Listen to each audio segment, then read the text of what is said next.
As always, thank you ever so much for joining us on NewsX World. We will continue to bring you all the developments in that breakdown in relations between Elon Musk and US President Donald Trump. But we head back to Europe to bring you some more breaking news, and the Kremlin has acknowledged ongoing discussions between Russia and the US to normalise relations, but emphasises that quick results are unlikely, citing the damage inflicted on bilateral ties. This comes amid talks that are happening at various levels, including diplomatic and intelligence channels. These diplomatic talks, bilateral talks, come, of course, after rhetoric from the US administration and positive talks between US envoy Steve Witkoff and Russian President Vladimir Putin. We will keep you updated on all of those as we get them.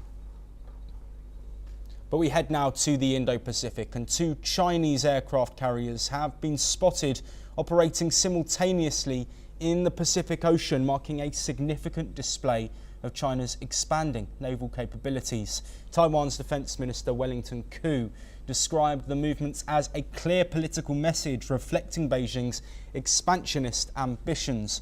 The carriers reportedly crossed from the first island chain spanning Japan to Taiwan and the Philippines into the second island chain, which extends further into the Pacific, including US territories such as Guam.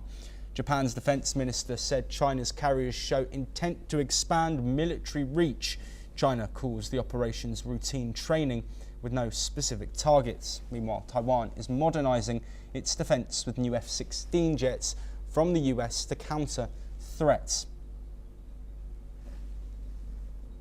Meanwhile, China has sharply rebuked NATO after Secretary General Mark Rutte raised concerns about Beijing's growing military power. In a statement today, the Chinese embassy in the UK said NATO was smearing and scapegoating China and urged the alliance to correct its misinterpretation and stop spreading security anxiety. The response follows Rutte's remarks at a Chatham House event in London, where he said China, alongside Russia, North Korea and Iran, are modernising and expanding their military at breakneck speed. The embassy said NATO is using China as an excuse to justify its own military expansion and accused the alliance of disrupting global and regional security. Moving on now, Indian External Affairs Minister S. Jaishankar gave an exclusive interview to Euractiv during his visit to Brussels this week, where he met European Commission President Ursula von der Leyen and EU Foreign Affairs Chief Kaja Kallas. The EU is midway through free trade negotiations with India, which is looking to diversify partnerships amid closer Russia-China ties. The minister's visit came after a deadly terror attack in Pahalgam, Kashmir. Jaishankar warned that this is not just an India-Pakistan issue, but a global terrorism threat, pointing to Osama bin Laden's safe haven in Pakistani military town as proof. When questioned about India's neutrality in the Russia-Ukraine conflict, Minister Jaishankar said India also maintains strong ties with Ukraine. He noted that every country views international issues through the lens of its own history and interests. Jaishankar also emphasised that India faced border violations soon after independence, with limited support from Western countries, which now advocates for international principles. Jaishankar highlighted the EU as a major independent global actor, underlining the importance for India to deepen its partnership with Europe in today's multipolar world. When asked about India's trust in President Donald Trump, Jaishankar steered clear of personality-based responses. He said India is focused on advancing relationships that serve its interests. Finally, regarding India's complex relationship with China, Jaishankar highlighted that European companies are investing in India to de-risk their supply chains. We head back to Europe now, and Austrian police have recovered a non-functional homemade bomb from the home of a 21-year-old who killed 10 people in a mass shooting at his former school in Graz, Austria's second largest city.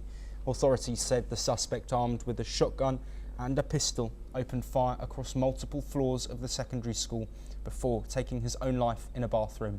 Investigators are now combing through his online activity and personal effects, searching for clues to his motive. While some Austrian media reports he may have felt bullied Police have not confirmed this. Here is what Gerald Ortner, Strain Police Chief, and Gerard Kahner, Federal Minister of the Interior, have had to say.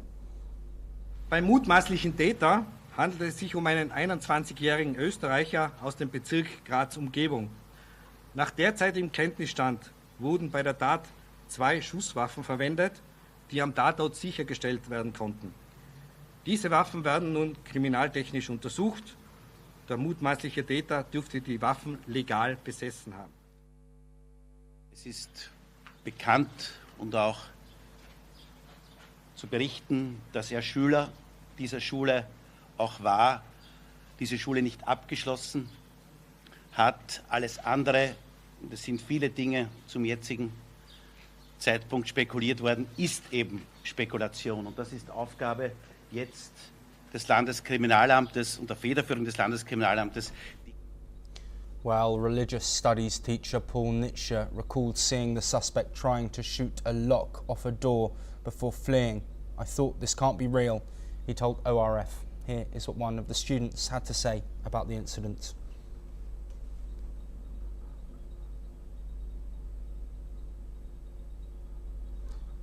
Well, the attack, one of the deadliest in Austria's modern history, has prompted renewed calls for tighter gun laws.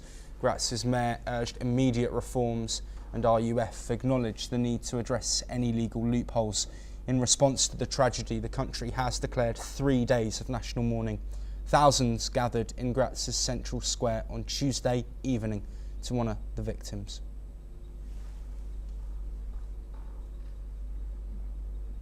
Moving on now, a record number of people have been forced to flee their homes in Haiti as gang violence spirals out of control. This according to a new United Nations report.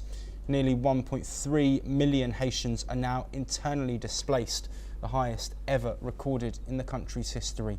The UN's migration agency says many have been forced to flee multiple times with nothing but the clothes on their back. Port-au-Prince remains the epicentre of the violence, but attacks are now spreading to regions like Artibonite and Center, where tens of thousands more are seeking shelter in precarious conditions.